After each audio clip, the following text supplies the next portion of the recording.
the truth for me is that it's almost impossible to predict who's going to make the playoffs because there aren't 16 or 17 cars that could. There are 25 or 26 cars that are good enough to make the playoffs. So I think just because a team doesn't figure it out in the first 26, it doesn't instantly shut them off in the playoffs. They keep fighting, and I think they are more comfortable fighting with the playoff cars. Everybody... That's right. From the TV booth, it looks like everybody is more proud or more confident to take their space on the racetrack. We're driving the same cars. They come from the same building, a Technique, right across the road from us here today in this studio, and we all have the same parts and pieces.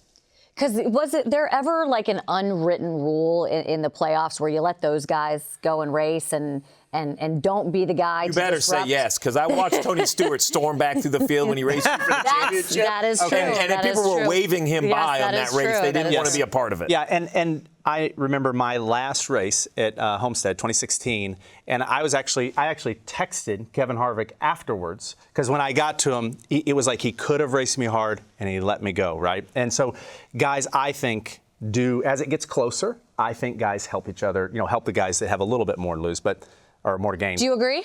In 2022, we qualified 27th at Phoenix. The week after the Hail Melon, we have all this momentum. We go qualify, and me and Daniel, my teammate, we qualified like 27th and 31st or something. And I had to drive through the field. In a Phoenix race, it's relatively short compared to most tracks. I didn't catch a break at all. I mean, just arrow tight behind people. They're making sure they wrap the line. I go up.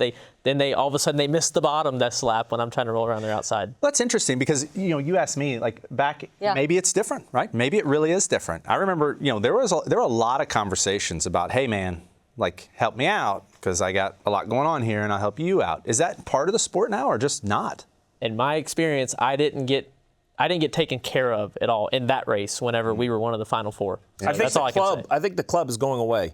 I think, maybe 10 years ago, 15 years ago, there were, I don't know the number, 8, 10, 12 pretty big name drivers, and they all understood they were going to be in good rides.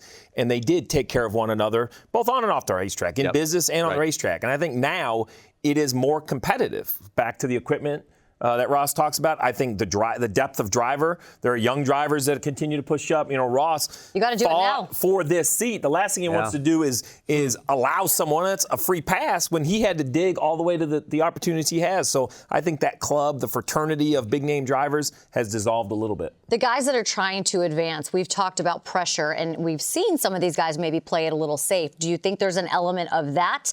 You have to get a good finish, and some of these guys are like, I'm just going to go out and win. Well, it comes back to points. That's what happened with us at Kansas. We were in that 6th to 12th place range, and then there was a chance to flip the stage and only have 4-lap older tires, and we took that chance.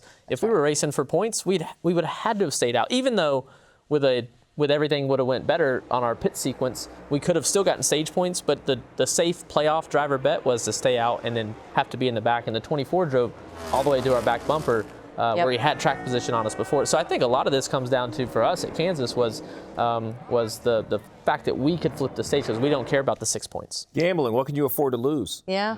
I mean, I think non-playoff cars, why there's still a negative if you don't finish the race, there's still some points implications. I think you driver, human nature, you feel what we've talked about it this whole show. What makes the playoffs is the pressure to perform.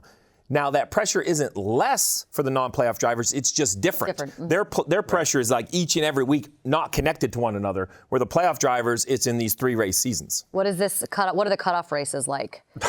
I mean, I don't even know what to say about this Roval. And it's, and I want to talk to you about this in depth. But I mean, as we get to a track that the format has changed, everyone agrees it's difficult. It's probably just as chaotic as Talladega in a way.